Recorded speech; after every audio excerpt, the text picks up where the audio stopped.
Ask the Podcast Coach for June 24th, 2023. Let's get ready to pop. Now we dance. There it is, the step music that means it's Saturday morning. It's time for Ask the Podcast Coach, where you get your podcast questions answered live.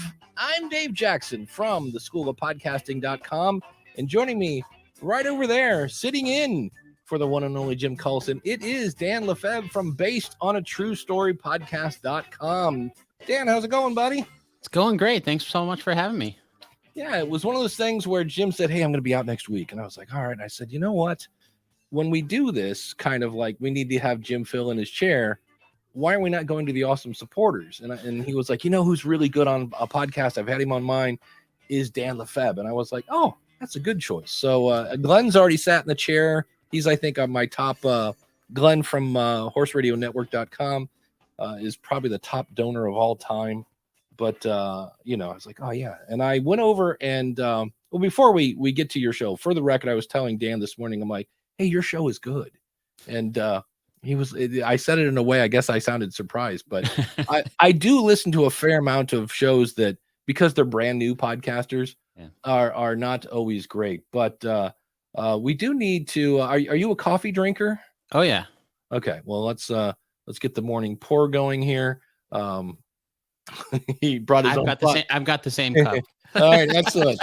Because that coffee pour is brought to you by our buddy Mark over at podcastbranding.co, and you got to remember they are going to see you before they hear you. And Mark is not only an award-winning graphic artist, he is a podcaster. So that whole conversation where you have to explain to the graphic person that it's kind of like a radio show, but it's like, no, you don't have to do that with Mark. And the beautiful thing is he's going to go listen to your show. He's going to go look at your website, because not only can he do your artwork, he can do your whole website. And if you're like, what do you mean when you say branding? Yeah, he can actually do a brand audit for you. He really is going to take care of you. And unlike somebody on Fiverr, not that there aren't fine people at Fiverr, but Mark's going to sit down with you one-on-one and really make sure you get exactly what you're looking for. So there's only one place to go, and that is podcastbranding.co. Be sure to tell Mark that Dave, Jim, and Dan sent you today. Podcastbranding.co.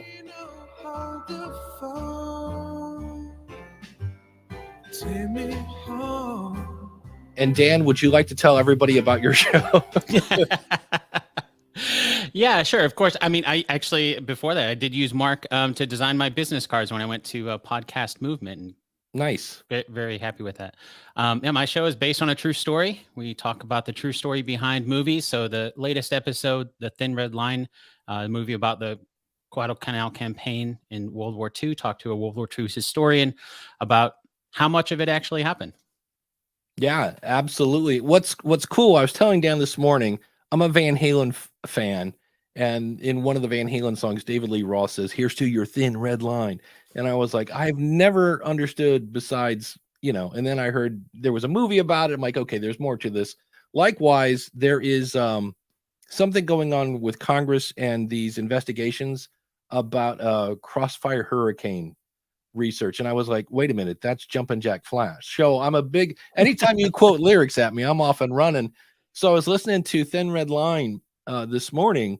And what's kind of cool is you're jumping into what you think is a movie podcast, and you're like, oh, holy cow, this is kind of a history podcast with a really cool twist. I got to ask you, have you always done the two truths and a lie? No. Because that's such what it is. Well, go ahead and explain what it is, because it's a great tactic. Yeah, it's not something that I came up with. I mean, it's a concept that's out there. I actually got the idea from another podcast that did it once on their show. I happened to listen to that one episode. I was like, let me see if I can try that, and got listener feedback. They loved it.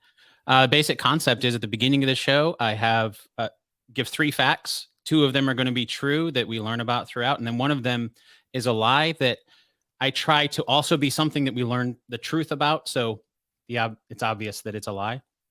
The thing I love about that is instantly I don't know how to explain it, but I started listening harder, if there is such a thing. I was like, okay, I got to really pay attention now. And instantly I'm like, okay, I think this is the lie here. Okay. And then I'm listening for like, okay, is there going to be any clue to this or that? So I just thought it was a fun way to really grab the listener. And they're like, oh, wait, I need to now listen to this. This is the one I'm going to have on in the background. I'm going to actually listen to that. So did you see, and I don't know how long you've been doing this, but did you ever check to see if you're like an Apple, they show you how far people listen. Did that take any kind of bump when you started doing that? I haven't checked that. It's a good idea to go back and do that. That is one of the purposes behind it, is to try to get people to listen Yeah. more closely, or at least, stay to the end, because we do reveal what the answer is at the end. But I haven't actually done that. By the time I started doing the Two Truths and a Lie, which has been a few years now, I kind of stopped looking at my stats as much as I used to when I first started. Well, good for you. That's what we all do that. Yeah. That's very cool. And then the other thing, I know you from your podcast. It's always interesting finding out, like, what's your background? My background. Yeah. So my background is actually teaching the people who make movies and games. So I taught the visual effects software. My specialty was in fluid dynamics, but teaching the software for companies like Pixar and Disney were our customers, teaching that software. And then I went from actually on the teaching side to then some of the production side for content creation and that side in that company, and then into their marketing team. And then on the marketing team is where I started my first podcast, interviewing people that made movies and games. So after that job, that was kind of where I got my spark of loving podcasts, and then the mixture of movies, and just always been a fan of history, and kind of went from there. There you go. Now, is that first show now on the, is it done? Is it on a hiatus? Is it? I mean, the first show was a branded show for the company that I work for. And they shut down the entire department, our entire office. So maybe it's there out there somewhere. Nothing really gone on the internet, but they don't keep it up. Got it. Yeah. Dave says he listens to your show all the way through every time. So there you go. Great. Thank you. It's working.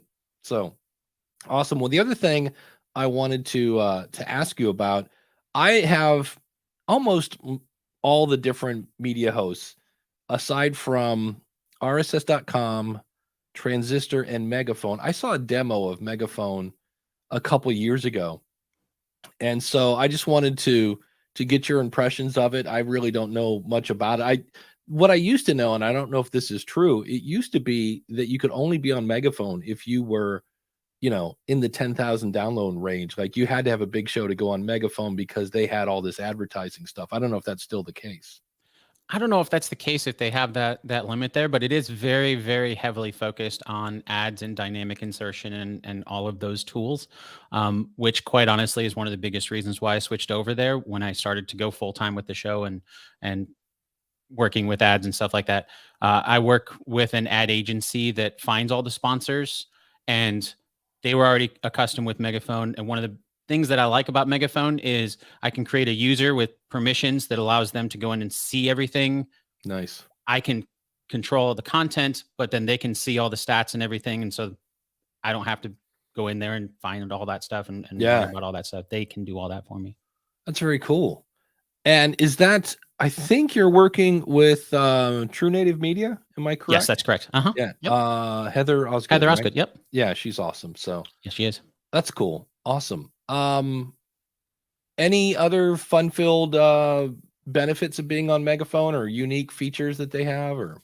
I mean, probably the biggest one might be that because it is owned by Spotify, they have the Spotify audience network, which, so if True Native isn't able to fill any spots, then that can automatically get filled in with programmatic, which of course doesn't make as much, but you have the spots open, you can fill them that way.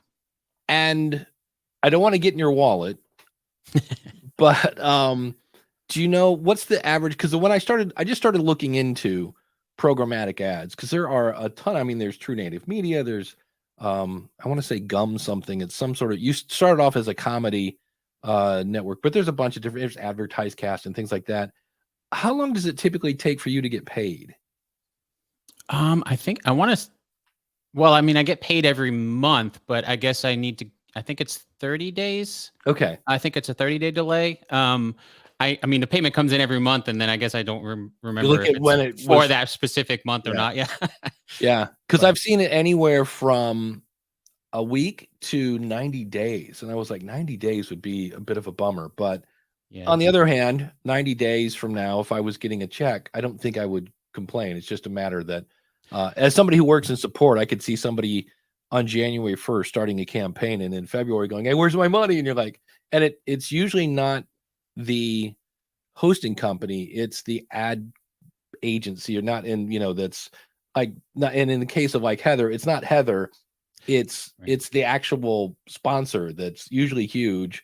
Right. And by the time they write the check and then it gets to so and so, there's always a bit of a delay in some cases, not all cases. So. Yeah, those ads, the host read ads usually are more like a 60 or 90-day delay. I think Spotify is a little bit faster in what Yeah. they do, just because they've already got all this stuff kind of set up. Spotify, the way that their audience network works is very similar to, I'm not sure if you're familiar with YouTube ads and such, Yeah. where basically it's, you get paid based on the last month's type of Activity. Yeah. 60 days or whatever that duration is. But yeah, and then you kind of get used to, okay, you got the money coming in every month, but Yeah. And you're not doing this full time? yeah, since 2019. Wow. So how scary was that to jump from, a job?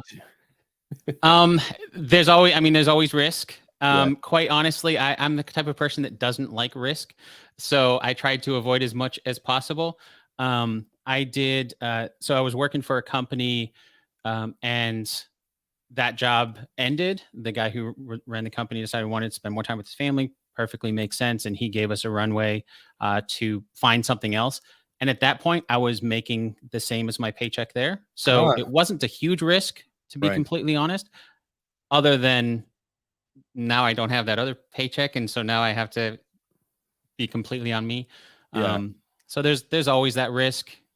It's a one. I'm the only one behind it. So if it's not moving, if I'm not working on it, it's not moving forward. That kind of thing. So Yeah, that's there's always that.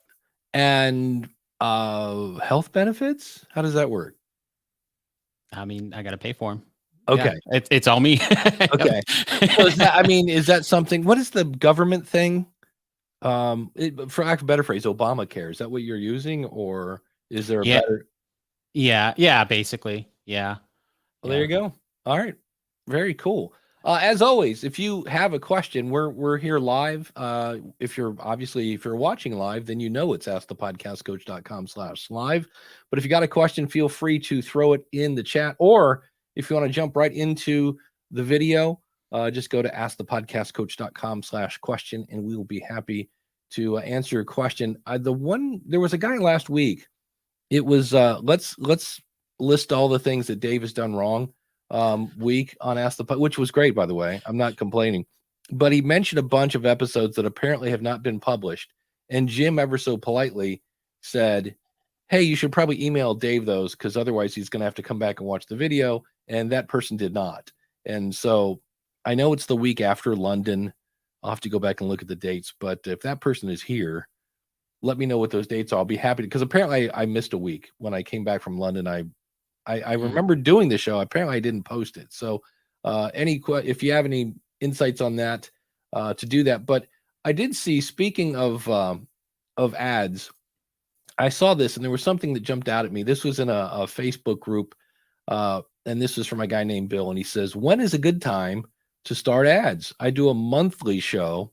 It's like, that's the one that I missed the first time I read this. I do a monthly show that is starting to find its identity from a format, editing, scripting, and audio standpoint. I have 7 episodes, with each less cringeworthy than the last, or at least I find them cringeworthy. And a side question for those early adopters of your show who might have not stuck with you because, well, you didn't have it all figured out in the beginning. Do you eventually find others to replace them, or do you just wallow in obscurity? And so the thing that kind of jumped out at me there that I missed the first time, not that maybe your show is brilliant. Maybe you're, I was watching the Spotify, they did a workshop, and they had this guy who apparently it's therapy for teenagers, I think was the name of the show. and he's doing very well. Well, one of his guests was what's his name? Harry and Meghan, because they were on Spotify. And I'm like, well, that probably didn't hurt, having, Harry and Meghan on the show probably got him a decent audience, at least for one episode. But in this case, the guy's got 7 episodes. And I was like, it might be a little early. And for me, I've always said getting sponsors, if that's the goal of the show, isn't based on time. I know people have heard me say usually it takes about 3 years to build your audience. And that's about the time you get the amount of numbers to get a sponsor. And then they'll come back like, all right, I've been doing this consistently every week for 3 years. Like, I'm ready to monetize. I'm like, okay, what size is your audience? And they'll be like, oh, I got, 500 downloads. And I'm like, yeah, that's, unless you're really niche, that's probably not going to be enough. So when did you think about doing ads? Around the time I thought about whether or not I was going to go full time, pretty much, if I got to make money on this, turn it into a business. And I think that's the mindset I take. It's a business. Right. Podcast is quite honestly not the only content that I create. I also do tutorials and stuff on the side as well. So, there are multiple, streams coming in. Income. Yep. Yeah. And, it was sitting down and looking at what are my bills? How much do I need to make on this? And looking at it as a business. And then almost a little different than launching the show itself, because launching the show itself, I was doing it part-time on the side of my full-time job just for the fun of it. And so it was more, how can I do a show that's I find to be fun and successful, and success for me at that point was just having fun with it. But I almost had to relaunch in a way of, okay, my goal for this is changing now. How do I need to be this successful, and kind of put together a little business plan for it? Novel idea. I think you also have a Patreon, right? I do. Yeah. That was because a few people asked if I did. And that's the best way. How do you know if you should launch a Patreon? Is when your audience is going, I'd like to give you more money. That's when you know. Yeah. One of the former boss that I had working for that company that did tutorials, so online e-learning. And one of the things he always said was, if people want to give you money, make it easy for them to give you money. If they're paying by credit card or PayPal or whatever that is, accept that, figure out how to accept that, because if they can't pay you, they'll go somewhere else. They'll go somewhere. And I even saw this morning where you've embraced the streaming Satoshi with Podcasting 2.0. When I fired up your show, I was listening through Cast-O-Matic, and I had somehow disconnected my Albi wallet, and it was like, hey, this show's like enabled. And I was like, oh, hold on, let me log back in. So have you, because I always tell people that's like 4 or 5 years out, but on the other hand, it doesn't cost anything to set it up. Have you seen any kind of activity? Because your audience may not be super geeky or really into crypto and things like that. Yeah, realistically, not really. I did it more because I am super geeky and that it was just fun for me to figure out how to set that up and to do that. And it was one of those things where I knew it would be coming at some point, and I already have it set up and already have it. Again, kind of the philosophy of, if somebody wants to support in that way, I'll make it easy for that. Yeah, I know Jen Briney at Congressional Dish, she's like, here's my Venmo, here's this, here's my PayPal. It's like, whatever you want to pay me, it's here. So Craig wants to know, what kind of tutorials do you make, and do you have a link? Where can people see your stuff? Yeah, I do primarily Jira, so project management, agile project management, as well as Photoshop are my primary ones, and Udemy is the primary course. I can do a search for it if you want me to, but if you just search my name on Udemy, you'll find it. Yeah, I did find a cool tool. It's always funny. This is one of those things where it doesn't matter what gear you buy. The minute you buy the Rodecaster Pro 2 is the time the Duo comes out, or the Rodecaster 3 or whatever. Then so I'm almost done moving the school of podcasting from Podia to this thing called New Zenler. And I got an email from a company called FreshLearn. And what's interesting about this one is they have a free plan, and you can have up to 25 students for free. And it's also, of course, it does everything New Zenler does, and it's cheaper. They have, it's weird. I love that they're so specific. They have 20/7 support. So not 24, because, they're going to get 4 hours of sleep. I just thought, but really nice folks. And I looked at it, and it's super versatile, et cetera, et cetera. So what I loved about that idea is a lot of these, Teachable and things like that, they'll let you set up a free account, but the minute you want to have a student, you have to start paying for the course, which kind of makes sense. I like this because you can actually have students come through paid or free without having to really pay anything. So if you've ever thought of setting up a course, or you want proof of concept of anything, this is a cool tool that you can go, oh, here, let me set this up. And now basically have people go through it to make sure that, hey, if you're going to do a course or anything like that, that it works. That's really, and you can get some feedback and go, I'm still confused. I just watched this tutorial. I have no idea what you're doing. But if I don't know, the thing with Udemy, because I have a course on there about I forget what it is, to be honest with you. It's been so long since, I think it was planning your podcast. But and I'm sure there's a check mark I can uncheck, but on occasion they will put it on a really deep discount. And I'm like, yeah. So I was like, okay, because I remember the ones it was like, hey, here's your monthly check or whatever. And it was like, $2.37. And I was like, I don't remember pricing that. So, but it's better than a poke in the eye, and it's come a long way. I hadn't been at Udemy in a while, and I looked at it. It was like, oh, they've updated the brand and the back end and things like that. Do you have any kind of pros and cons of Udemy? I mean, you can turn that off to participate in their discounts and things like that. But realistically, that is kind of their bread and butter, is those discounts. You get 90% off, that kind of stuff. Their biggest, I think the biggest success that I've had on there is when you get curated into their business model, which is what that companies buy subscriptions to it, and then they're give it to all their employees. And that's kind of the route to go, but that is hand curated.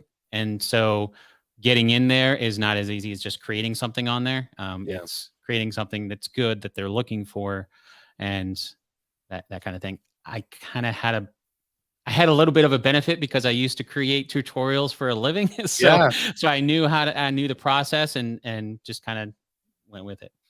What's your favorite tool for making tutorials? For which part? The actual recording part, or the editing part, or all of the above? All of the above.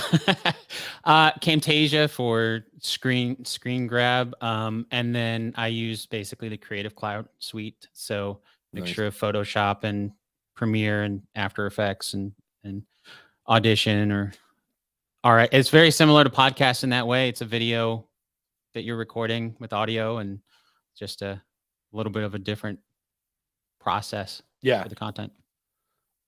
Richard had a question, and I thought, well, this is close, but it's we can start talking about how to promote your show.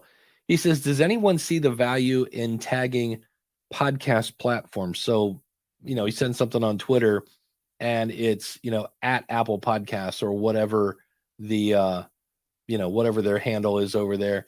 And I don't know that I would do that, but I definitely, if I was doing I just did a episode on, I have a show called Best Podcasting Gear, and I was talking about the new Rode stuff that should be out. I heard, I talked to my Sweetwater rep, and he said I should have mine in July. But I would definitely tag Rode in that, because if you're saying nice things about them, there's a chance, it's not an automatic thing, that they might start sharing that. And you go from, you have, whatever, 800 followers on insert social platform here, and they've got, 800,000. It's kind of cool when they share your stuff. So any marketing things you're doing on your end that on kind of along that lines, with not with Rode, but this I don't know there we go. That right there, little microphone back there. That's the Sennheiser profile, which I actually won from them. So they gave it to me for free. Nice. And once I got it, did a little thing on social for them, tagged them in it, and then they shared it and that kind of stuff. That's a good, nice little way too, I think. Also to show appreciation for it. But yeah, for marketing the show, one of the big things that I've started doing recently, and I say recently because for a long time I didn't really do a lot of marketing by choice, quite honestly, because as we all know, creating a podcast takes time. And I chose to spend most of that time on the content so that if people did come, they'd want to stay or come back instead of trying to constantly find new people. Yeah. And, but I've started using, taking advantage of AI to help with social clips, to create reels and TikTok and stuff like that and build that up. So I found that to be, it's a grind like anything else, but the AI side of it saves me time. Well, I forget the name of the tool. There was one when I was in London that it took a 90-minute version of Ask the Podcast Coach and cut it into bits and pieces, which was kind of cool, but very much like AI, they were always about 80% there. Like it either started a little too late or it cut off a little too soon, or it didn't stop in a really cool spot and things like that, which, it's AI. It's not going to be perfect, but what tool are you using to make it? Is that still the Adobe suite? No, I'm using a tool called, how to pronounce it with all these vidyo.ai, vidyo.ai. And it's similar to that where I can drop a clip. So Thin Red Line is a good example. That episode is like 2.5 hours long. Yeah. So I drop that in there. Basically what it does is transcribes it and then tries to find based on the text what good clips might be. It breaks it into two types of clips. One is longer, so like under 5 minutes. And then one of them is under a minute. And then once it comes back with that, it's kind of like what you're saying, they're usually at 70 to 80%, but it saves me the time of trying to find some of those throughout the 2.5 hour episode. And I don't have to worry about it as I'm editing the episode. I can just come back in and then I've got graphics and stuff that I've created to templatize it all. And it does allow you to edit. So this was cut off right in the middle here. I can pull it a little bit further or move it a little bit longer, or it cuts off too soon. I can edit that. And then it allows you to add some other templates. Like I have an outro that I created in After Effects for each episode that shows, go watch it on YouTube or that kind of stuff.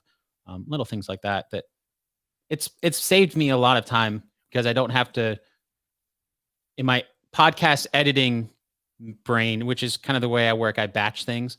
Yeah. When I'm editing something, I want to make sure I get the content right and I get that good.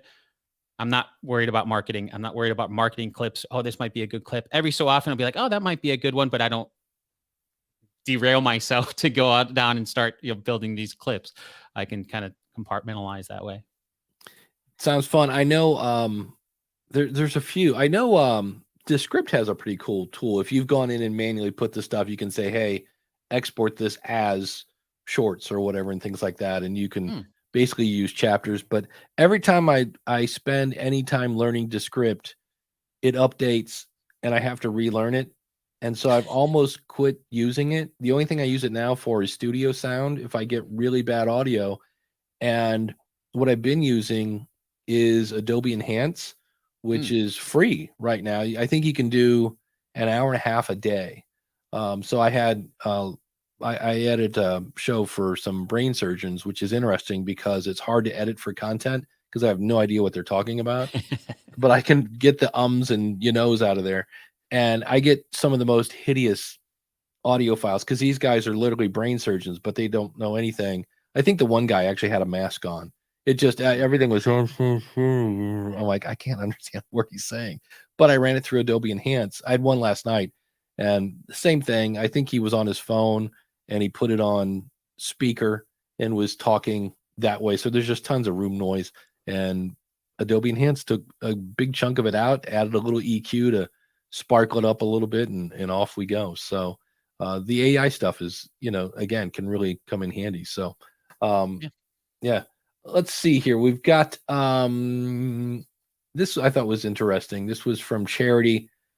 I was wondering if anyone has experience in reaching out to authors for guest interviews. The author provides her email on her blog.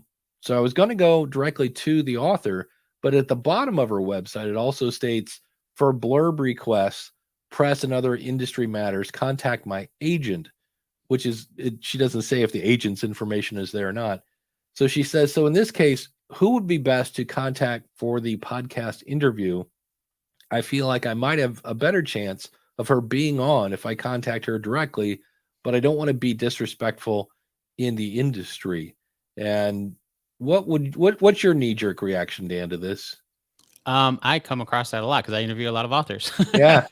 I always try to reach out to the person directly if I can. And a lot of times they'll be like, I'm interested in this. Let me hand you off to my agent. And then I schedule through them, which is perfectly fine, But if it comes from the author that to the agent, be like, let me put you in touch here. I'm interested in doing this. It's more likely to happen than if I were to reach out to the agent directly. There's also times where sometimes the author, they've got their own schedule, and if they're kind of in between books, it kind of depends. If they're working on promoting a book, then usually it tends to go through the agent more in that way. But if it's something like in my case, sometimes I'll be talking to authors and they wrote a book about the topic 5-6 years ago. Well, the agent isn't really maybe that interested in promoting that. So reaching out to the author, they can just kind of do it on their own because they're still interested in promoting their work. Well, I'm glad to see, because that's primarily what you just said is what I would do. I think I would start with the author, and then in the event I can't get any kind of response, or like you said, if they say, hey, go through my agent, then I would go through my agent. But if I can't get any response, then I would go to the publisher or whoever and just say, kind of, you're kind of telling on them like, hey, this person that you gave money to write a book and promote, I'm trying to promote the book for them, and they're not getting, you don't tell on them, but just say, hey, I'm interested in interviewing one of your authors, so-and-so of this book. I do a podcast about such and such, and they'd be a great expert to have on. And then basically have them nudge the author like, hey, would you please go check your email? This guy's trying to give you some exposure. Yeah, I think as you were saying that, something that comes to mind too that's really helpful is some sort of a system to manage all that. Because at any given time, like I've got, dozens of people that I'm reaching out to, and sometimes it literally takes years. They're not interested. They're working on writing a book. They're not interested right now. But once that book comes out, they'll be interested in promoting that book, and then they'll be interested.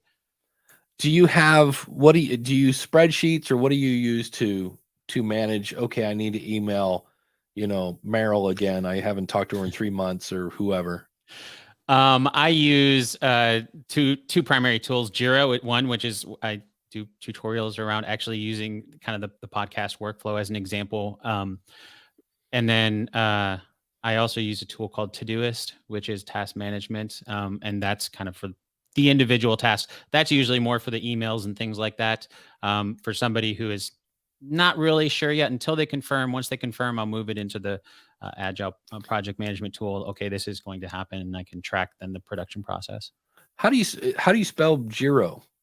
Jira, Jira. It's short for Gojira, like Godzilla. Oh, okay, got it. The tool I use, and I love it, and this is the actual name of it, is called Less Annoying CRM. Yeah. Because every time I looked into a CRM, it was all about building funnels and identifying, is this a hot lead and how much money is associated with that lead? And I'm like, I just need something to remind me to, put this there for members of the School of Podcasting. What I love about it is there's an email, and you can do this in a lot of programs, but they'll give you an email that if you email that email address, it'll go into the software. And so what I love is I can email a member of the School of Podcasting, which is already in, the CRM. It works with Zapier, so it's already tied into them. And then I made a contact in my Gmail called first name Less, last name Annoying, and I just blind carbon copy Less Annoying. And when I send that email, it automatically attaches that email to the student's contact in Less Annoying CRM. So I can go in if they schedule consulting or something, and I can go in and see, okay, here's their background, here's what their show is about, blah, blah, blah. And I can easily get right back up to speed with what's going on with this person. And that's really what I wanted. I'm not tracking how much money and funnels and all that other stuff. I just want something to have a place to put all my information about different people. And then what I do, I can use it. You can set it to remind you, like you can log in and see, okay, you've got 4 tasks today. But I also am a huge Todoist fan. So I just basically grab a link to their record and put it into Todoist. And I can say, contact Steve every 3 weeks, blah, blah, blah. And then it'll just automatically make that a reoccurring thing. And so Todoist says, hey, it's time to call Steve. And then I click on it and put all the details in that. So it's, but Todoist it's funny. It took me a while because the one thing that I had to get myself to actually do was to look at Todoist. Like, it was like, It doesn't work if you don't look at it, but I know it works with email in Gmail. There's a like plug-in or whatever you call it when you add stuff to Chrome extension. And you can basically say, hey, make this a task to follow up on. And when you're in Todoist, you just click on it and it takes you right back to that email, which is very cool. Yeah, I forget the guy's name. There's a guy on YouTube that has like a gazillion Todoist tutorials, and it's amazing. That's the great thing about it. There's a pro plan, which I'm on, but there's also a free version as well for Todoist. So the other thing I just wanted to do a public service announcement. If you are, and here's the thing, like when you put out an episode, do you go check all of the different apps to make sure the episode is there? No. Yeah, me neither. But in working at Libsyn, I've had a few people that have said, hey, I see where my episode is in Spotify and Apple. And when I checked it in Google, it's not there. And then I was like, that's odd, because I've never done that. I've just assumed if it's in one place, it's in every place.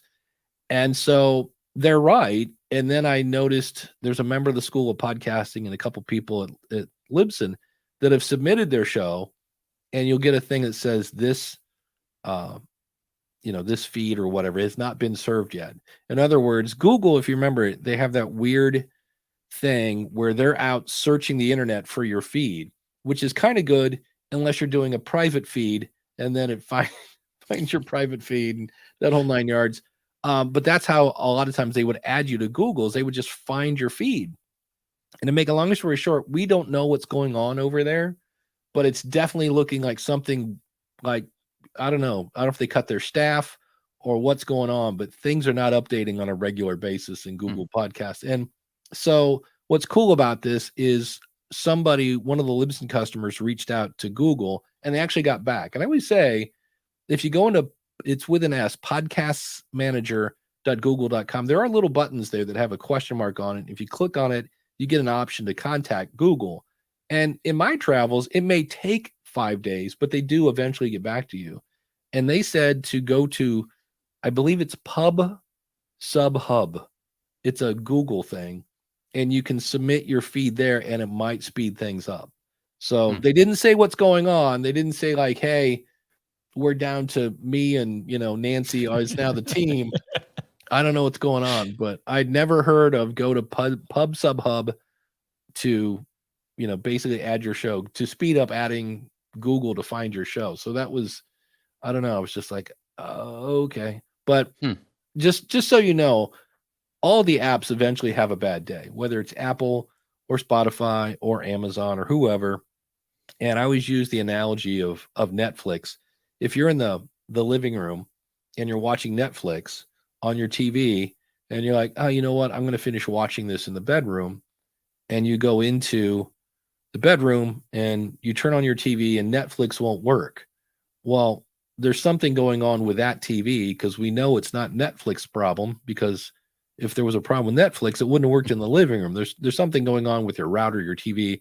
And I always say that's the same thing with a media host. If your show is appearing in Apple but not in Spotify, well, then Captivate or Buzzsprout or Libsyn or whoever is not having a problem, because if they did, it wouldn't show up anywhere. So keep in mind, I know people are like, I had one guy once, it was funny. I'm like, yeah, Apple's just, they're a little behind on updating. I'm not sure why, but we've had multiple people say it's slower. This was a while ago. And he came back, he's like, oh, well, you're lying. Because it's Apple. You know what I mean? It's kind of like, no, big companies have bad days too. You know, it's a thing called technology. And sometimes, how many times do we all rush to Twitter to see if Instagram or Facebook is down or something like that? Right? yeah. Well, and I think it was a couple weeks ago, Amazon, whatever it was, Yeah, AWS, yeah, they had some issues. took a hit, and that was not fun. So Sometimes it can be regional too.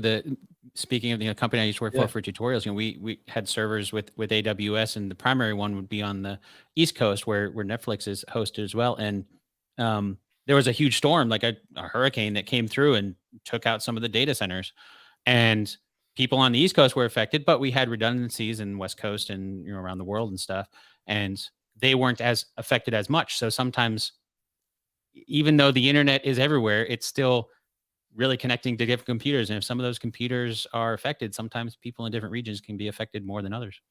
Yeah. And that's always a head scratcher. You're like, wait, so you're in Montana and you're fine. And this person over here, you're like, wait, what? Yeah.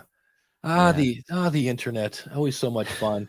But that's why I don't check my shows every time. I mean, I make sure the content is good. I'll quality check it before it ever goes to get published. And then after that, it's the hosts. I mean, the hosts do a great job of making sure everything gets out there. And sometimes things happen, but that's usually the exception rather than the rule. Well, and you just mentioned something, and I can still say this soundly and confidently. Every time I don't listen to a file before I upload it, there's something wrong with it. And it was the weirdest issue. I do a show with Daniel J. Lewis called The Future of Podcasting, where we kind of try to take all the geeky stuff about podcasting 2.0 and make it a little easier to consume for the non-techie person. And I worked on it. It's a really easy show to edit. And I got done and was like, okay, great. Everything looks good.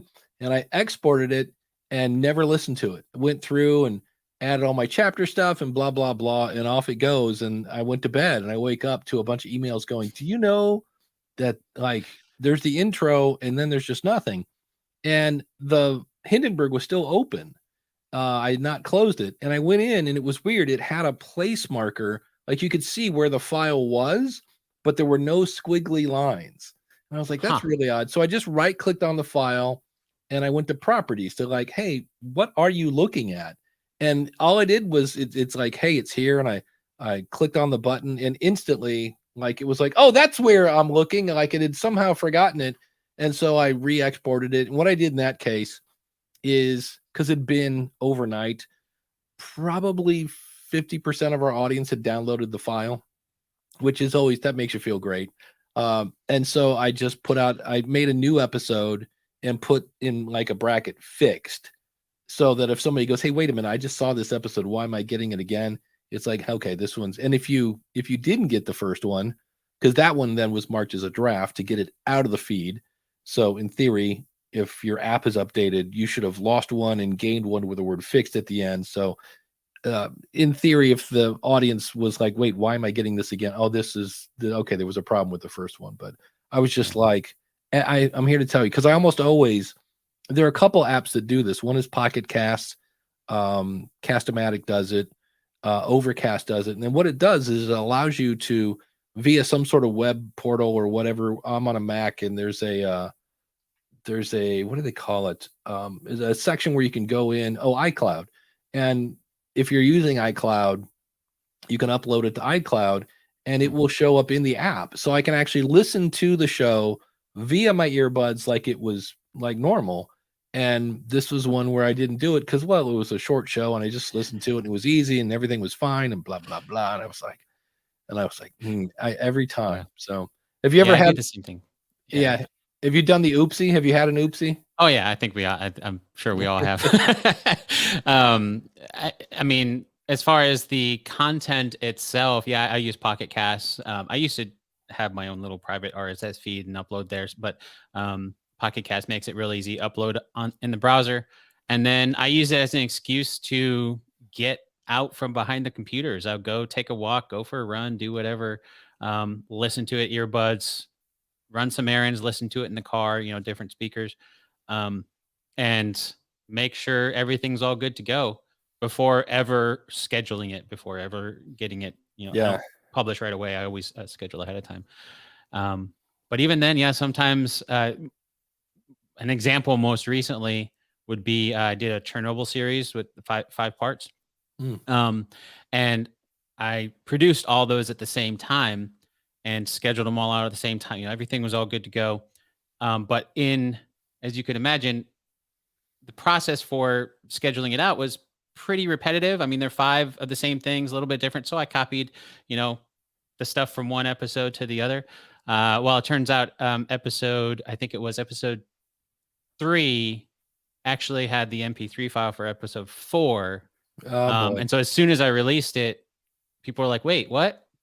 So I got some feedback and I fixed it within an hour. I fixed it. But for the next week, even until the next one came out, the next week, somebody was like, did you realize that we've had 2 episode 4s now? It's like, well, I mean, I went back, you have to re-download it. It's not going to automatically do that. Sorry. Okay. That's how it works, but it is what it is.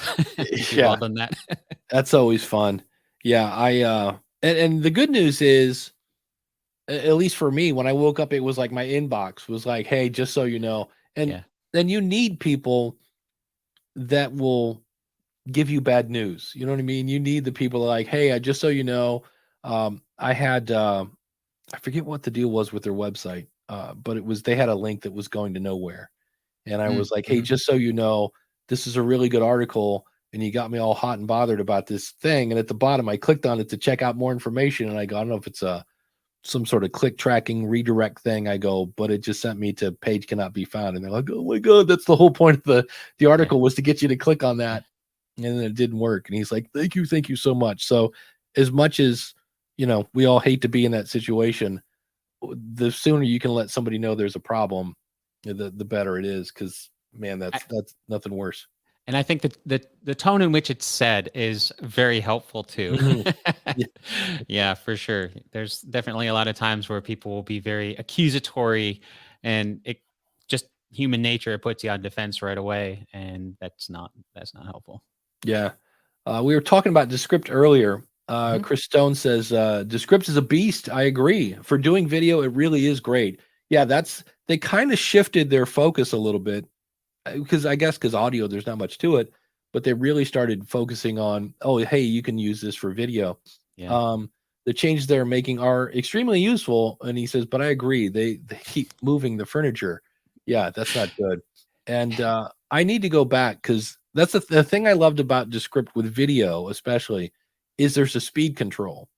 And like in Camtasia, I'm with you. I've used Camtasia. And the only reason I use Camtasia is I used to do tutorials for my day job, and I love it, but that's the one thing I wish they would add is a way to speed up, because sometimes you've got all the fly-ins and fades and all the other stuff and everything's great. You just want to watch it one more time just to make sure, and instead of just scrolling through the whole timeline, it'd be cool if you could kind of watch it a little sped up. And so I love the fact that Descript lets me basically speed it up. I can't remember, I think people do get chipmunky, which is always kind of weird when all of a sudden everybody sounds like one of the 7 dwarfs or whatever. But I did like the fact that I could go through and edit, but I just remember most of them, like I just started playing. Have you ever heard of DaVinci Resolve? Oh yeah. I started playing with it because it's free, and everybody's like, do you know a free video editor? And I had somebody tell me, and from what I understand, it's true. There are so many features in that thing that normally you would have to pay. It's like a Adobe Premiere kind of tool. And they said, so even if you just use the free version, you'll end up with more features, in some cases more features than a tool you actually pay for. That's the good news. The bad news is hello learning curve, because there's more things like that. But there are a lot of videos I'm now seeing that people are going, hey, wait, I can save $50 a month by using this free thing. So they're kind of bouncing over. But I just started to play with it, and I don't know that there's a speed up button, but it did look impressive. It was one of those where I was like, oh, look at all the menus with all the options and all that. I was like, yep, this is going to be be fun to to play with. But speaking, go ahead. I was just saying, I mean, DaVinci was, with my background in visual effects, they were kind of the industry standard for color correction, and then they added in the editing abilities. And so I haven't used it in a long time. I've never used it for my podcast because it was color correction primarily, and then you bounce from one editor to to do your color correction and back. But yeah, there is a learning curve. I mean, because it's a professional software. But I mean, I've heard great things about the free version. Yeah. The other thing I wanted to ask you about when I was listening to the Thin Red Line, that guy had already been on your show once. He was a World War II. Yeah, he's been on a few times. Guru. Because you're dealing with authors, and not every author, is podcast ready. How do you? Any tips on when the person shows up and they're like, "Oh, I'm supposed to have like headphones or whatever." Like, how do you get your guest prep to come on the show? It kind of depends on the guest. For a lot of them, quite honestly, I don't do a lot of prep because the time that I have with them is like I've got an hour of your time, and there's no time for a pre-interview, and that's about that. Some people I'll do a little bit of prep beforehand, like what sort of microphone or headset or things like that. For somebody like Marty with the Thin Red Line, he's been on numerous times, so I'm familiar with the setup that he has and how that works. Honestly, I focus more on the content than it's my job to make sure that the audio quality is good. And if there is something that it's not going to work, it's not going to work. Right. But fortunately, there are so many great editing tools out there. Studio Sound, you mentioned with Descript, I rely on that definitely if there's some issues. And, you get it to the point to where it's good.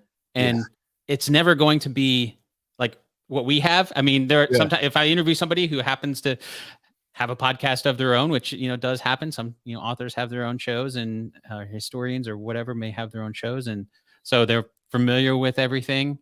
And then I get lucky, but sometimes it's, I'm focusing more on the content and just making sure that's good. And then I get the audio quality to be the best that it can be. Yeah, that's it. There's, again, dealing with my brain surgeon people. It's like, my goal is this listenable? And I had one, it was just, I've, Descript, Adobe, it was DOA. And I said, I've got this to where you can understand him now. I go, but I would not call this, normally I would say, don't publish this. Like, it was just bad. And what I did was I gave them a before, which just was literally just this weird mumbling.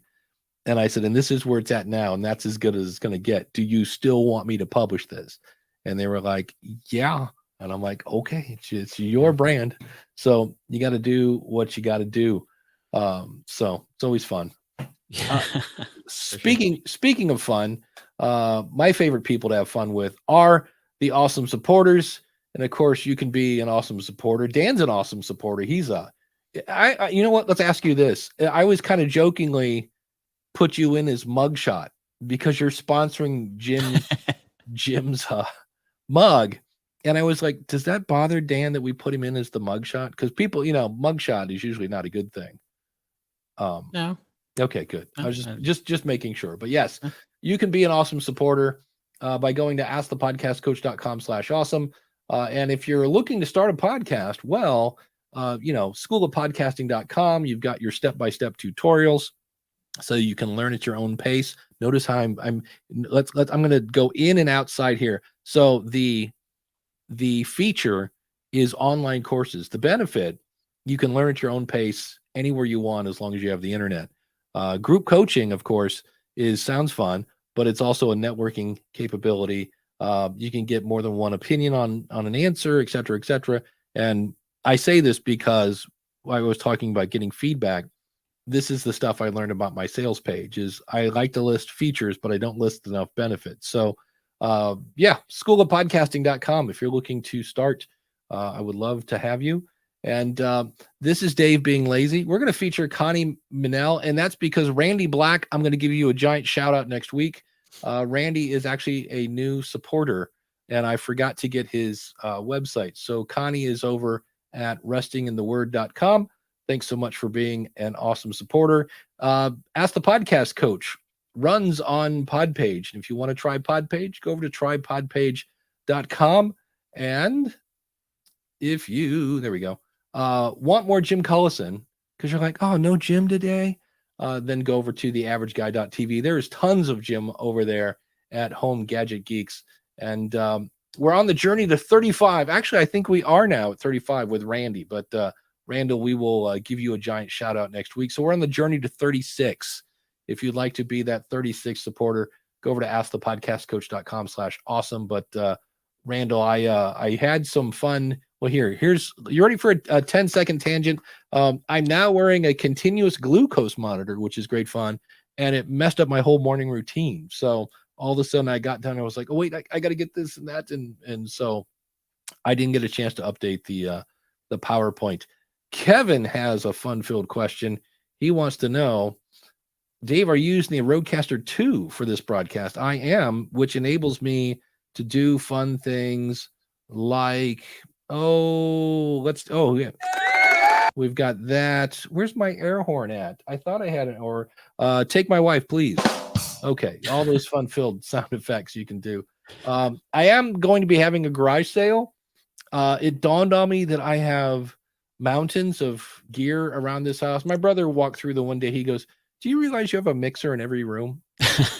Just sitting there doing nothing, You never know when inspiration strikes and you just have to podcast right now. And I look at him like, oh, that's when it was me and the keyboard player when we used to play little dives and this and that. But so I know one of the things that's going up for sale will be the Rodecaster 1. I have that. I have a Sound Devices MixPre 6, which it's sad. I went to like Sweetwater. I didn't know Sweetwater had a used gear division. Mm-hmm. And you know what you paid for it. Then you see what other people are charging. You're like, oh, so I'm going to be lucky if I get 50% for this, but that's what you get when you leave it in your closet for years. But yeah, I'm using the Rodecaster 2 in July. I will, from what I hear from Sweetwater, I'll be replacing my Rodecaster Pro 2 with a Rodecaster Duo, because I would like some of my desk back. And then in theory, the Rodecaster Pro 2 will also be up for sale. I'm just trying to it's just one of the things you're like, wow, I've got hundreds of dollars sitting here and I'm lighting it on fire as we speak. So I like the Rodecaster Pro 2. What's your gear setup there, Dan? I'm using the original Rodecaster. I was looking at the Duo actually, just because, same thing. It'd be nice to get some of this desk back. Yeah. But yeah. When I saw them introduce the video for the Rodecaster Duo, and they're like, it's the Rodecaster but smaller. I didn't really see. And the one thing they added, not that it's a big deal, but they have a headphone jack in the front. And I was like, oh, Mike, that's kind of cool. So the fact that I didn't lose anything, and I mean, it's always me and one other person. Typically, I've never had a panel. I've never had 3 people. On occasion, I would plug in the Bluetooth and connect the phone to a Twitter Spaces or something like that. But I rarely, and I can do that on the Duo.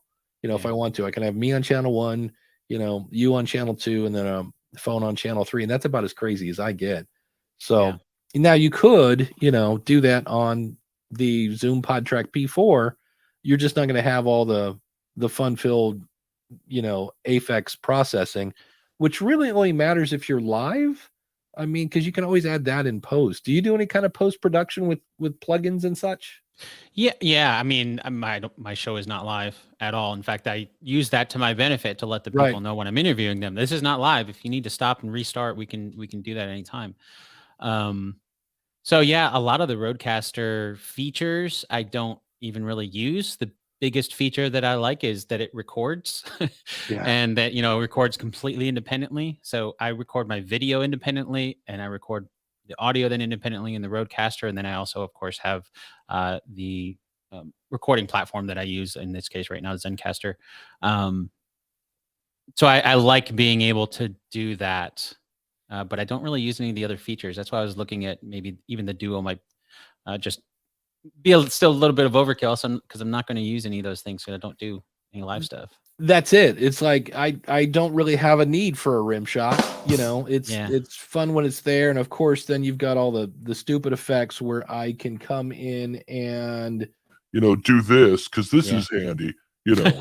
All right, welcome to Satan's dance party. That's not really handy. So there is a lot of stuff on the Rodecaster that I don't use, and if I wasn't Dave Jackson from the School of Podcasting, I'd probably be doing this whole thing through this and save myself $300 and then just throw in a plug-in. Makes sense. I mean, especially to do it live. Like, I mean, I do some effects processing in the DAW afterwards. Yeah. For mostly for things, I mean, obviously for cleanup and stuff like that, but most of the actual effects that I do are like if I'm quoting something, I'll put an effect on my voice to be like, I'm actually reading this quote from nice, cool. some sort of a documentation or something to make it a little more obvious that it's not just me saying this and kind of in and out. So things like that. But being a history show, I'm not doing a lot of fiction drama or anything like that. So the sound of machine guns in the background and all that. Actually, I guess I could take that back a little bit because with the weekly episodes, I have done some soundscaping on those. That's fun. And I've done those mostly to separate. So I start off with kind of describing what happens in the movie, and that part kind of gets soundscape because it's kind of like from the movie, and then I switch into what actually happened versus what we just learned about. So it's a little bit again of separating between what I'm saying versus what is there, even though I'm describing a movie in audio format. So it is still what I'm saying and how I'm describing it and how I'm describing the scenes that we're watching on the movie, that kind of thing. But I try to add a little bit more soundscaping there. So there you go. Tim is saying, is this a garage sale or an intervention? Yes. Whatever. Is there a difference? Yeah. It's exactly it. And then Chris says, Sweetwater. Yeah. Right now, Sweetwater's taking my money this week, and they're having a gear fest. And what it is they have a video at the top of that page. I'll put a link in the show notes, or if you're following me on Twitter, I talked about this yesterday. And they have all these sales, but some of the sales are not huge sales, but what they're doing, which is a great kind of marketing tool, is they're giving you, I forget what they call them, it's something buck, like sweet bucks or something like that. So basically money that you can use towards other things. And I know on if you sell your stuff on Sweetwater, you get 100% of the sale if you take the money in Sweetwater money, so you can use it towards buying something else, or you'll get 80% of the sales. So I think I'm going to start, when I sell stuff, it'll be like on Facebook Marketplace, because I don't know that they take a cut. I'll have to go back and look at that. I'm assuming they should if they're not. And then if it doesn't sell there, then I'll throw it into Sweetwater, some other place where people are looking for that, or I'll just throw it on, that might be something I could sell through my newsletter or Facebook, or just, hey, I'm selling this, who wants to buy it, kind of thing. So that could work. Okay. Uncle Marv says the Duo is awesome. He just used it this past week for a live on-site podcast. That would be a great use of that because it's small, and they are starting to, I saw on Sweetwater, if it's not from Rode, but I did see some from Rode, they're starting to make cases for this stuff. Oh, nice. Yeah. For that person who wants to do the live broadcast from the bar or whatever. And then Chris is asking, there's still no TRRS cable. No, I wish there was. That's the one feature that I kind of go, that's the one piece of feedback. Because on the Rodecaster 1, you could tie your phone in with a cable. And I really, really missed that. It was super easy. And then Kevin is mentioning the Mackie DLZ Creator also came out. And I know Danny Pena from Gamertag Radio has one. And when I first saw it, it's the opposite of the Rodecaster. Like, it's actually bigger than the Rodecaster, but the screen is like 10 inches by whatever. Okay. So if you're a person that's like, they make these screens too small, I can't read it, well, then maybe you ought to go with a Mackie DLZ. I don't know. It looked very Rodecaster-ish. I know Zoom has I think it's the P8 or something like that. The thing that I didn't like about the Zoom unit, that's another one that will be going up for sale, is if you do longer episodes, I think they cut it like 45 minutes. They don't cut it, but they all of a sudden, like, let's say I had 4 files from this interview or whatever. Oh. And then I'll get another second set of 45 minutes or however long you need it. and you just ended up with this big pile of files. And I'm like, wait, this is part 2 of track 3. And I just went, yeah, I'm not, that was kind of a deal breaker for that. That's probably based on the file format itself, because there are some limitations depending on what it's using, how large a file can be. So like if it hits like a 4 gig limit, then it automatically splits. I bet that's what it is. That's it. Daniel J. Lewis, speaking of the future of podcasting, you can do that with a Rodecaster Pro 2. It's just now digital and doesn't need the TRRS to Lightning adapter. Interesting. I'm trying to figure out what I'm assuming he means tap your phone in wired. It's the thing I remember, because I bought the cable. It was not cheap to do that. And I forget there was something that didn't quite work the same way. I'll have to go back and play with that. But that would, because there's a second USB-C jack that you can plug. Because like right now I have my Mac plugged into this and my PC's in the second one. Okay. And I never, when I saw the second jack, I'm like, why? What's 2 jacks, huh? And then when I got into this configuration with a Mac and a PC, I was like, oh, I'm so glad that's there, because I can play sounds actually from my PC and have them come into this without the whole mix minus thing. So that's nice. I wonder if a USB mic would work for that, because that was something that I was wondering too, because I got this little USB-C mic back here. But with only one USB, I've used in the original Rodecaster, there's only one USB. So obviously that's plugged into the computer. I didn't know if a second one would allow it to hook in a USB mic. Well, that's one of the things when I talked to the guy in London, if you have the Rode Wireless Go microphones, those will actually tie in via like wireless connectivity. I'm assuming Bluetooth. I don't know if it's Bluetooth or what, but somehow you can tie your wireless mic right into the Rodecaster. And I said, wait a minute. I go, like, the wireless mics have been out for like years. Like, this came out months ago. I'm like, he's like, oh, that box does a whole bunch of stuff that we're just waiting to turn it on. And he said the actual Rodecaster runs on Unix. And he goes, there are people that have kind of taken it apart and blah, blah, blah. And he goes, he thought it was funny because nobody noticed that there's a wireless receiver in there not being used. He's like, but yeah, it's been there for a while. And I was like, well, that's, thinking ahead. I'm pretty much, I'm this close to being a Rode fanboy, because they just seem to be a company that's embracing like podcasters. They're like, hey, you know what? There's a market here. And the only kind of thing that kind of drove me nuts for a while was they kept adding stuff that was, it seemed to me at least, a little more gaming kind of, when they were, when you can adjust things via MIDI, via the touchpads. I was like, wait, what?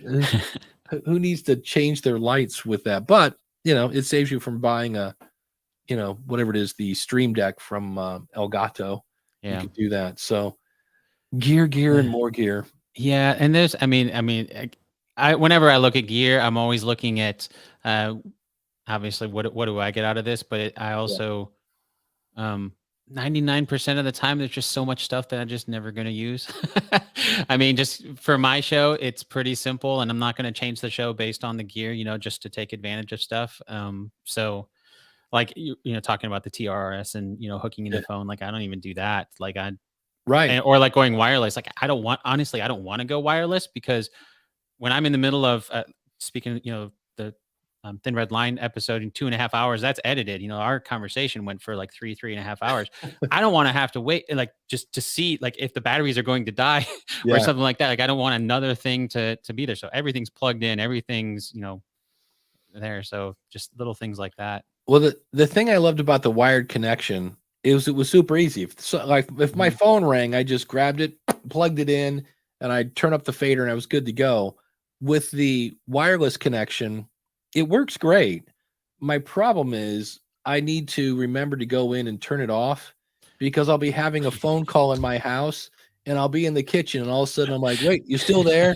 And I'll hear the person I'm talking to's voice come out of the speakers back in my studio. And I'm like, you forgot to turn off the Bluetooth thing. So that's just me. That's just operator error. But I'm like, here we go. Hold on. Let me go in that. Or I've done that where I'll be outside and I'll be right near, like, my backyard's right here, and I'll be out there and all of a sudden I'll be listening to something and all of a sudden it just goes boop, and I'm like, and I can hear it in the house. Oh my gosh. So that's why I missed the wired connection. But you know, Yeah. Or has it ever happened the other way around where you wanted it there and you're recording or you're live or something like that, and then something else pops in from your phone that you don't want? I've had people call me. I forgot to put it on Do Not Disturb, and all of a Mhm. sudden it's like, I remember once Chris Kermitzos called me, and I'm like, "Hey, Chris, welcome to Ask the Podcast Coach." He's like, "What?" I'm like, "Yeah, it's like, oh, I forgot you do that every Saturday morning."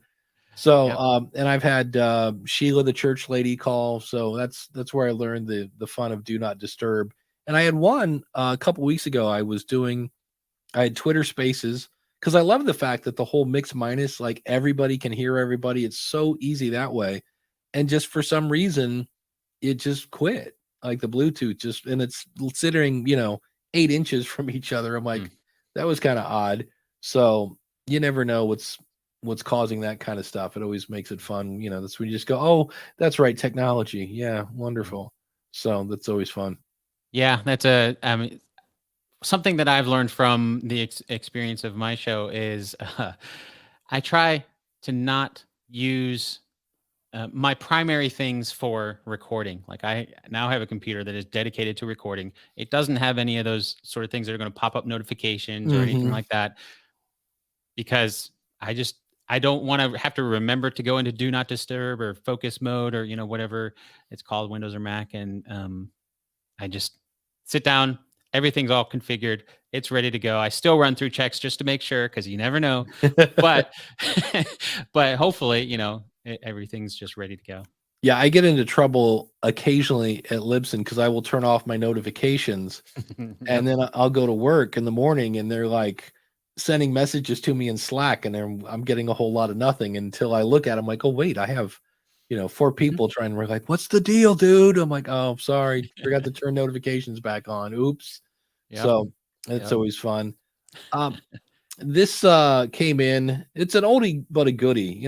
Some of those classic ones. You're like, oh, and I forget who this came from, but he says, I'm switching to self-hosting.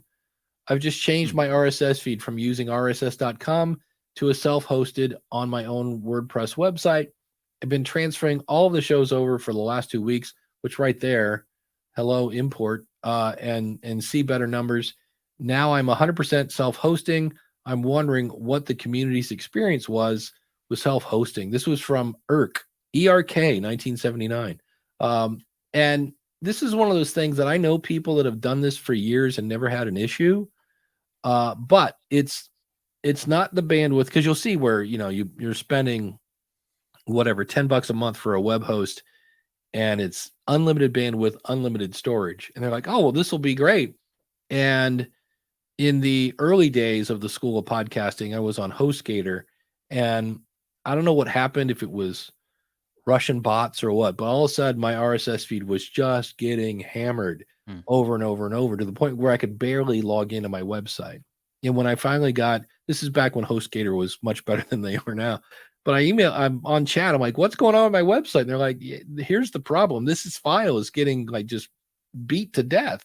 They're like, so whatever you do, can you redirect that to something? Well, I'd already uploaded my stuff to Libsyn, so I just pointed that feed at Libsyn and let Libsyn take the bandwidth bill. And from that point forward, I've always say, well, I think Troy Heinrichs, who does the Blacklist Exposed, I can't remember I know he had a self-hosted show and he never had a problem, but I know like 5 or 6 people, and it's not the bandwidth, it's not the storage, it's the resources.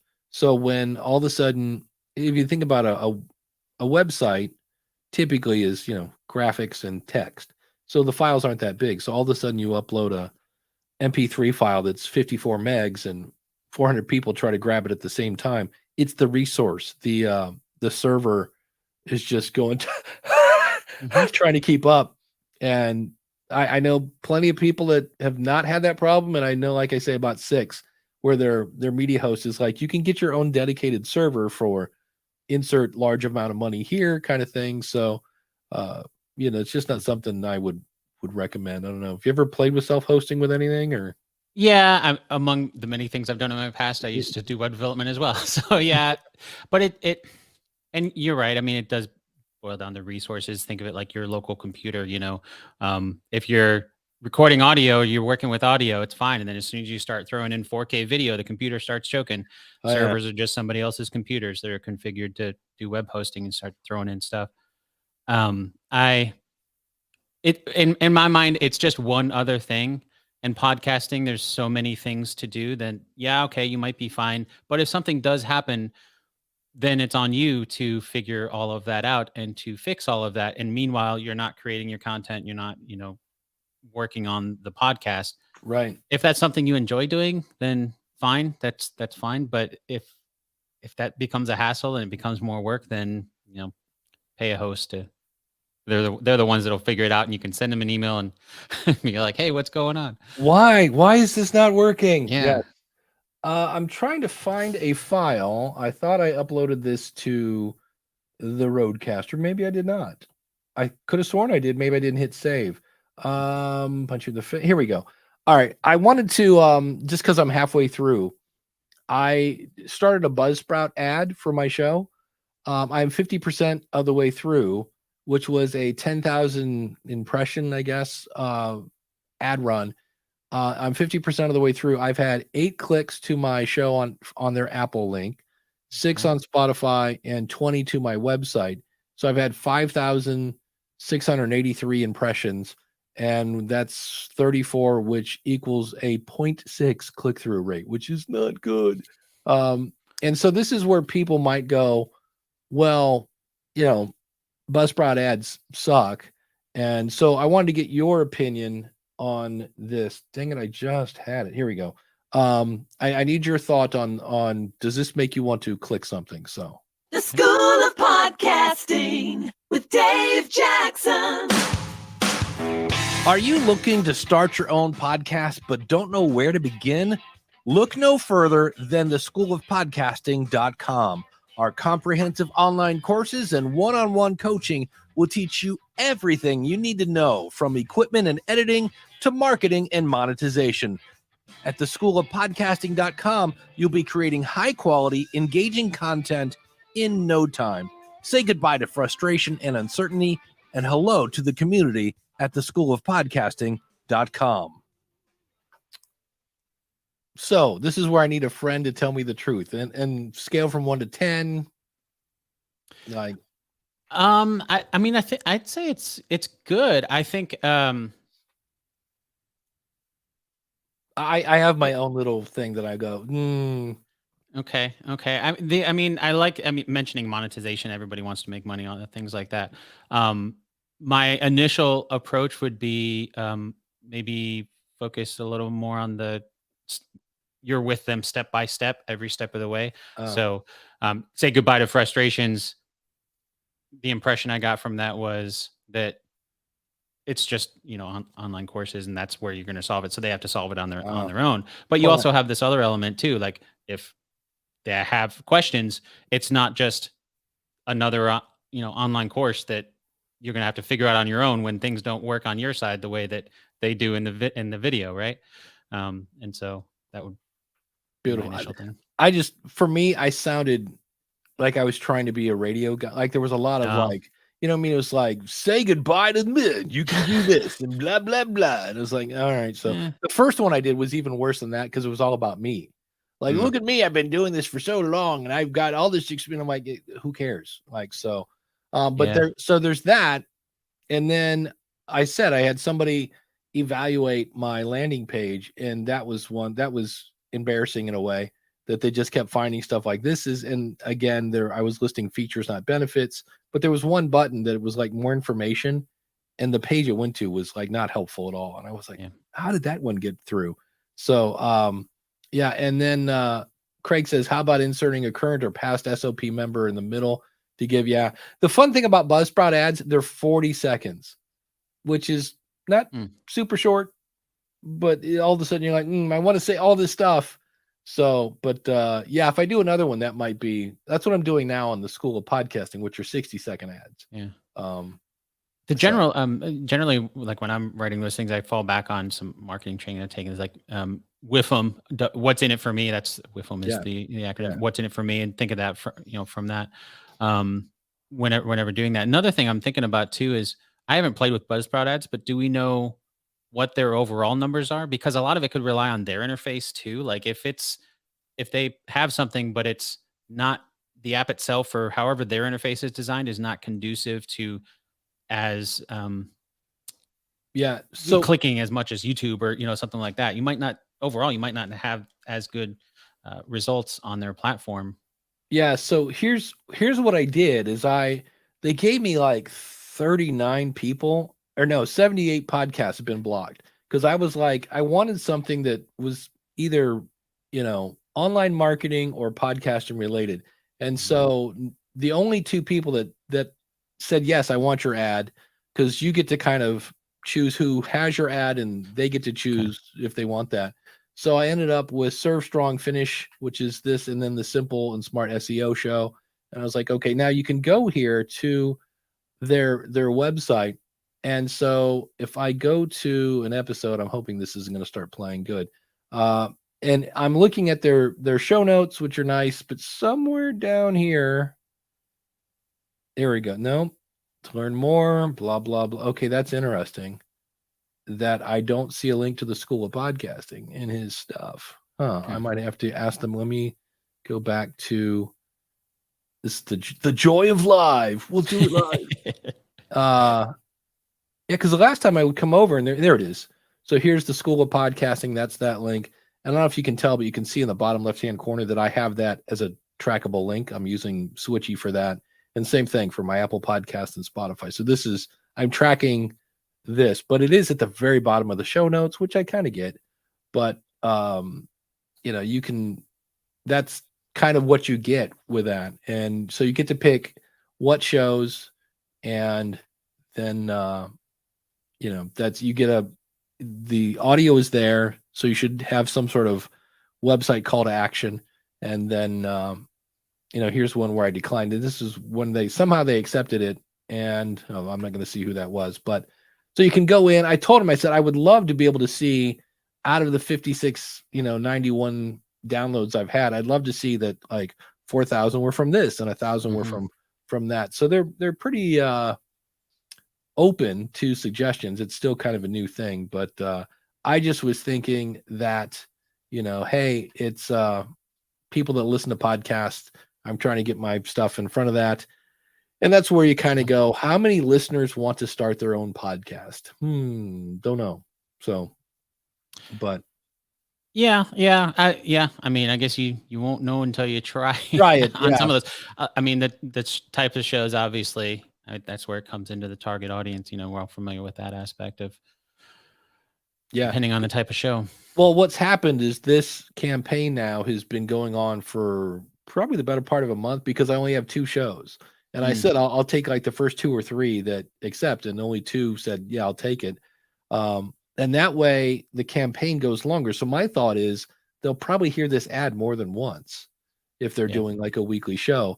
So I would rather have a couple shows that have this campaign go for a little longer than the first one I did. I just accepted everybody. I was like, okay, everybody in the pool.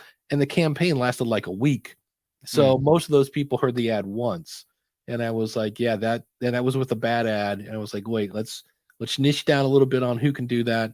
And then the third thing that I'm working on now is like, okay, it doesn't make any sense to drive people to a sales page if the sales page isn't going to do its job. And I just say that because I see people going, well, I tried this and it didn't work. I'm like, well, there's probably more than one piece to that puzzle that you might want to look at. In some cases, like you said, you don't have the right audience or whatever. So do they let you do multiple ad reads across the campaign? It's one. Just one. Yeah, which it's kind of a bummer because I'd like to like halfway through go, hey, can we swap this out? Or that would be it'd be great if, and again, said the guy that doesn't do any developing himself, it'd be great if you could upload like multiple ones, have it rotate through, and then give you a click through rate, like a total A/B split testing thing, which years down the road they might have. But which is something that it's not really A/B testing necessarily, but Megaphone does have some nice tools around that kind of thing where you can when I have the campaign, I'll record multiple reads, and then halfway, if it's a month-long campaign, halfway through, I'll swap out to a different read, and then you can see the stats for each individual one and that kind of thing. What I've done with Libsyn is, because I'm using podcasting 2.0 chapters, and the problem is it goes and like I can say, okay, at the 26-minute mark, here's the ad, and it's from 26 minutes to 27 minutes. It's a minute long thing. But if next week I do the kind of a host read thing and it's a minute and a half, my chapters get out of sync. They're not dynamically inserted. Oh, okay. So I've now made all my ads are now 60 seconds. I have one 15-second one, and that way my chapters don't get messed up. It's kind of interesting, but I do have multiple 1 minute, like, because if somebody said, hey, I just listened to 8 episodes of your show and I keep hearing the same ad, I'm like, well, that's kind of going to be the way it is. But I try to swap those out at least once a week, so that you're like, oh, it's Todd the Gator guy again. So who's here watching today? But just trying to mix it up. So, but so do you get to upload 4 and then you just rotate through? Or so I'll upload them actually. You can obviously you choose your ad locations where you want those to be dynamically inserted, and then I upload them separately. So you have your orders, the overall campaign, and then the campaign has orders, which is where the ads are actually added in there, and then you can tell it this is a mid-roll ad, or this one I want mid-roll, and then this one I want post or pre, and for the same order, and then I'll separate each ad per order, so that way the stats can be tracked separately. So so like the first 15 days of the month, this ad runs. The second 15 days, this one runs, and then that way my agency can see the impressions, the downloads that were for the first one versus the second one. But collectively, it's overall for the overall campaign, and you can see those collectively as well. Well, and now they have, I forget what they're calling it. I think it's the Spotify Pixel, because they bought, I forget the company they bought, and they've kind of implemented that. Podsights, I think. Podsights, yeah. They bought Podsights, and now they're taking some of that technology. So I'm not quite sure. Besides, they're always right on the edge of creepy, but that's the world of advertising. But you can really see, because, if I'm an advertiser, I mean, I'm sitting here going, I wish I had more stats. So I'm no different than anybody else. You want to know what's working so you can do more of that. Yeah, I've had some advertisers want to use the Pixel. And it's one of those things too, where on the other side of it, as a listener, I mean, I completely understand not wanting to be tracked, and I don't want to be either. And so I have ways of, through VPNs or blocking ads or whatever, to minimize that as well. But I do understand, sometimes advertisers want to be able to see some of those stats, or I wish I could see this to know more, to know what's working, to be able to make things better. It's the same sort of thing, as a podcaster looking at the stats, you're talking earlier about, from the beginning to the end, are people listening? You just want to know that, to know, am I making good content? So there's some valuable information in there in the analytics, although it can get creepy, that's for sure. Well, and when you're doing these host read ads, are you doing host read ads? I guess it would be my first question. Okay, so I assumed, because if you're doing this full time, you're not doing it on programmatic. No. But how, because sometimes they'll give you a script, sometimes they'll give you a bullet point. Any advice on that how to make them sound natural, et cetera, and still not have to do a redo? Yeah. Usually I get talking points where most of it is they want it to be in your voice. They want it to be, your own experience. There's always a part that is verbatim, the call to action, usually at the end, that's this promo code, whatever it is. But yeah, I mean, be authentic, be yourself. And that's a big part of it. I've actually just with the last run, actually it's coming up on the end of the month, so it'll end here pretty soon. But I've just started. I had another idea for how to do ads in a little bit of a different way and tie it into my show more. So I tried it with this one, and we'll see how it runs at the end. But a basic concept of using movies, and so I'll start with a movie. For this one, I think I was starting with, what was it? Pirates of the Caribbean, and then the ending was Fast and the Furious, right? So two completely different things, but the connection was how Pirates of the Caribbean shows barbecue, and then at the end, Fast and the Furious, everybody hangs around barbecue family and share a little history in between, and then Omaha Steaks is the sponsor, and so it's like just tie all that into history, a little bit of history. People hopefully want to listen to a couple minutes of history of how barbecue came to be from the Caribbean into, you know, what we think of a barbecue now leading into the 4th of July and things like that. So try to, you know, tie it to your show. You know, your audience is listening to your show, and try to have something that they'll be interested in listening to. Well, it's working because it's making me hungry. I'm like, all right. There you go. Well, there you go. Well, Dan, thanks for filling in for Jim. I forget what he said, why he's not here, but you know, it's Jim. Every now and then he's got things to do and family and things like that to take care of. So everybody go check out Dan over at basedonatruestorypodcast.com. And I recommend, like I say, you said it was like 2 hours long, the Thin Red Line, but that guy knows his stuff. Holy cow. Yes. And you do a great job of asking, like bringing up a topic and then kind of just staying out of his way.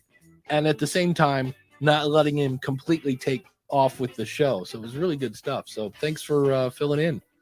Yep. No problem. This helps. Keep notes as you're interviewing. Oh, always. Absolutely. Yeah. What's coming up on Based on a True Story podcast?